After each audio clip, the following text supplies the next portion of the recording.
नवनवीन व्हिडिओ पाहण्यासाठी व आमच्या सोबत राहण्यासाठी चॅनलला सबस्क्राइब करायला विसरू नका। तर बघा काय बातमी आहे।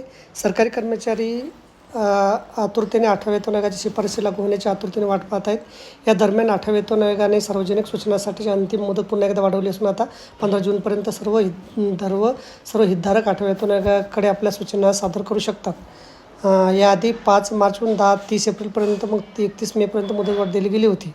अशा प्रकारे अंतिम मुदतीत सतत होणाऱ्या वाढीमुळे वेतन आयोगाला आपला अहवाल सादर करण्यास आणखी वेळ लागेल असं दिसत आहे। परिणामी या विलंबामुळे कर्मचाऱ्यांमध्ये पुन्हा एकदा थकबाकीबद्दल व्यापक चर्चा सुरू झाली आहे। अशा परिस्थितीत 8वा वेतन आयोग कधी लागू होईल हा सर्वात महत्त्वाचा मुद्दा आहे। तसेच सरकारच्या कर्मचाऱ्यांना किती महिन्याची थकबाकी मिळेल, थकीत रकमेची गणना कोणत्या आधारावर केली जाईल आणि कर्मचाऱ्यांना संभाव्यतः किती अतिरिक्त रक्कम मिळू शकते हे समजून घ्या। 8वा वेतन आयोग लागू होण्यासाठी अजून काही महिने लागतील। अशा स्थितीत सरकारी कर्मचाऱ्यांना 5 लाख ते 14 लाखापर्यंत थकबाकी मिळू शकते। प्रत्येक 10 वर्षांनी वेतन आयोग सुधारित केला जातो। 7वा वेतन आयोग 31 डिसेंबर 2025 रोजी संपुष्टात आला असून 1 जानेवारी 2026 पासून 8वा वेतन आयोग लागू झाला आहे।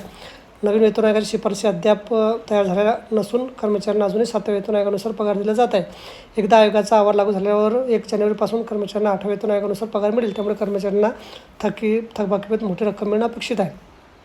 अशा परिस्थितीत सगळं फिटमेंट फॅक्टरवर अवलंबून असेल। 7व्या वेतन आयोगाचा फिटमेंट फॅक्टर 2.57 होता, तर 8व्या वेतन आयोगाचा फिटमेंट फॅक्टर 3.68 असायचा अंदाज आहे, जो लागू झाल्यास मूळ वेतन 18,000 रुपयांवरून 66,240 रुपयापर्यंत वाढेल।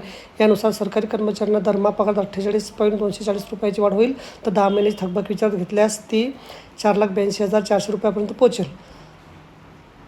तर बघा, अशा प्रकारे अत्यंत महत्त्वाची माहिती आपल्याला समजली असेल। व्हिडिओ सुद्धा आवडल्यास लाईक करा, शेअर करायला विसरू नका। धन्यवाद।